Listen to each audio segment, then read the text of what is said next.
All right, welcome to the deep dive. We're all about, getting to the heart of the matter.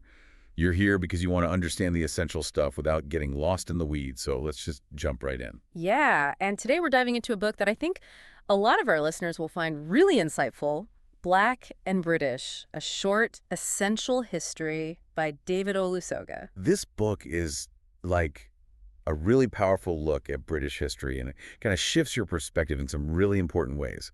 Olusoga, he's well known for that big, comprehensive book, Black and British, A Forgotten History. Right, and this shorter version, it's like he distilled all the key information, making it super accessible, especially I think for younger readers or anyone who wants to get a solid grasp of this history but maybe doesn't have time to dive into a massive volume. For this deep dive, we've gone through the book, of course, but we also did some digging into Olusoga's background, his motivations for writing this, trying to get a feel for the context around it. And really, what we're aiming to do here is pull out the most important insights. And what we found is that this history, the history of Black people in Britain, it's not some separate thing. It's absolutely woven into the fabric of British history. Like, you can't understand one without the other. So to kick things off, let's start with something that might surprise some people.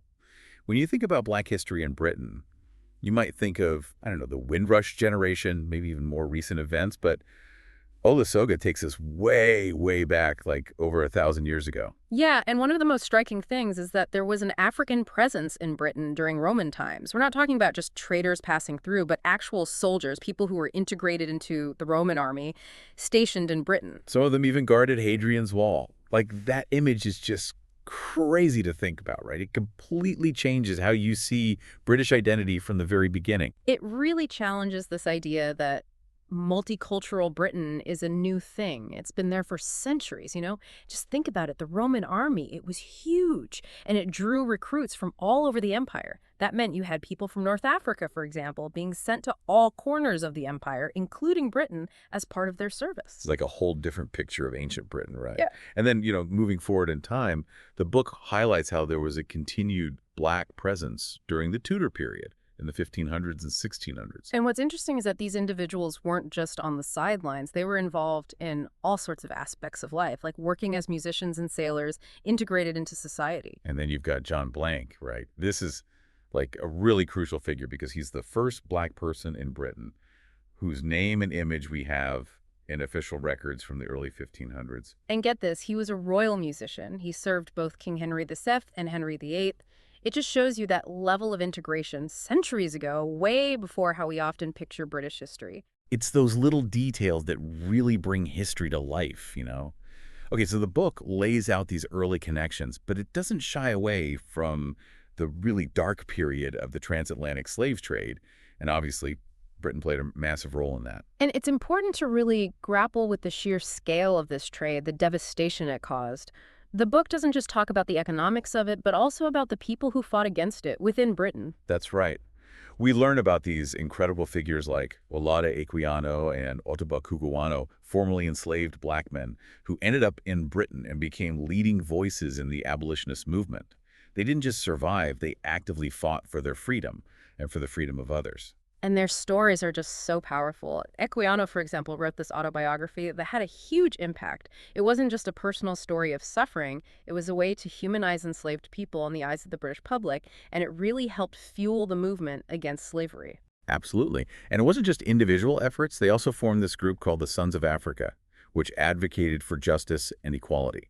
It's a great example of Black activism in Britain, people organizing and making their voices heard. Right. So you see this long history from Roman soldiers to anti-slavery activists, and then the book shifts to more recent times, focusing on the arrival of the Windrush generation after World War II.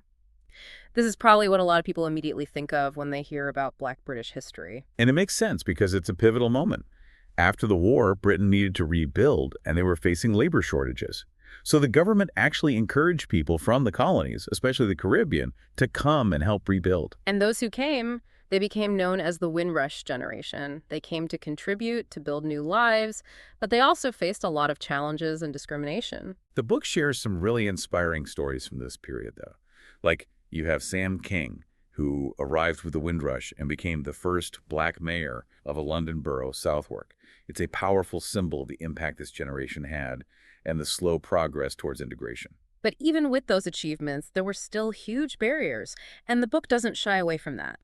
The Bristol bus boycott in the 1960s, for example, it highlights that ongoing fight against racial discrimination in Britain. It's a reminder that even as things were changing, there was still so much work to do. And in some ways, those struggles continue to this day, right? And it's also important to remember the service of Black soldiers in both world wars, something that's often overlooked. Absolutely. Their contributions to defending Britain are a huge part of the story, and it challenges this idea that Black people are somehow separate from British identity. Yeah, and the book doesn't shy away from more recent difficult periods, like the Windrush scandal. It's a stark reminder that even today, there are still issues, injustices that need to be addressed. It's a complex picture, for sure, with both progress and setbacks. But I think one of the most important takeaways from Black and British is that Black history isn't some separate subject. It's fundamentally intertwined with British history as a whole. You can't understand one without the other. That's the core message. Olusoga challenges that traditional, often white-centric view of history and argues that the presence and contributions of Black people have been there all along, shaping the nation. And by presenting this history, he's also trying to correct these misconceptions about Black people in Britain to create a more accurate and inclusive understanding of the past. It's about getting the full picture, right? And the book also explores the lasting impact of things like slavery and racism, Yeah. how they continue to affect Black Britons today. It provides really crucial context for understanding the issues we see in society. Right, it's not just about the past, it's about understanding the present. And another key theme is the diversity of Britain. The book shows that Britain has been multicultural for centuries, and Black people have always been a part of that, enriching British culture and society. And if you think about the broader picture, the book connects events like the American Civil War and the World Wars to Britain, showing how history is interconnected, how global events ripple through and affect specific places and communities. Now, a little bit about the author himself, David Olusoga. He's a British-Nigerian historian, a professor, and he's written extensively on history, including that more detailed version of Black and British. And he's also done some fascinating television work, like that series A House Through Time. Olusoga's motivation for writing this shorter version was to make this history accessible to younger audiences, to address the gaps in education. He's even said that this is the kind of book he wished he'd had as a kid. It shows you how passionate he is about this subject, how important he thinks it is for everyone to have a better understanding of their history. He believes this isn't just for Black Britons, it's for everyone who calls Britain home. So for our listeners who are interested in digging deeper, we've put together some resources, some books that might be good starting points. Yeah, if you're looking for nonfiction geared towards younger readers, there are books like Bright Stars of Black British History, Brilliant Black British History, and Black in Time. And there's also Timelines from Black History, which sounds like a great overview. And for anyone who wants to learn more about the Windrush generation, there are some powerful narratives out there. There's Benjamin Zephaniah's Windrush Child, Floella Benjamin's Coming to England, which is her own story, and then this anthology called The Place for Me, stories about the Windrush generation. If you prefer historical fiction, there are some really interesting options that feature Black characters in Britain across different time periods. You've got Son of the Circus, set in Victorian England, Diver's Daughter in the Tudor period, and even a mystery series, the Lizzie and Bell Mysteries, with Black detectives in the 18th century. It's amazing how many different stories are out there, right? Yeah. And given the connections, it's worth exploring the wider history of the British Empire as well. Books like Empire Land by Sathnam Sanghera and Stolen History can provide valuable insights into that complex and often challenging part of history. And of course, there's more from David Olusoga himself. If you want to delve deeper into his work, he's written The World's War, Civilizations, and Black History for Every Day of the Year, which he co-authored. So yeah, there's a lot to explore. Definitely.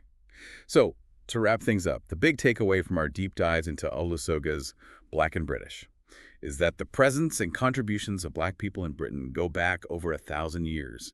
It's a continuous story, woven into the very fabric of the nation. It really makes you reconsider how you view British history, and it highlights the importance of understanding the full picture, the diverse experiences that have shaped the country. So here's a question for you, our listener.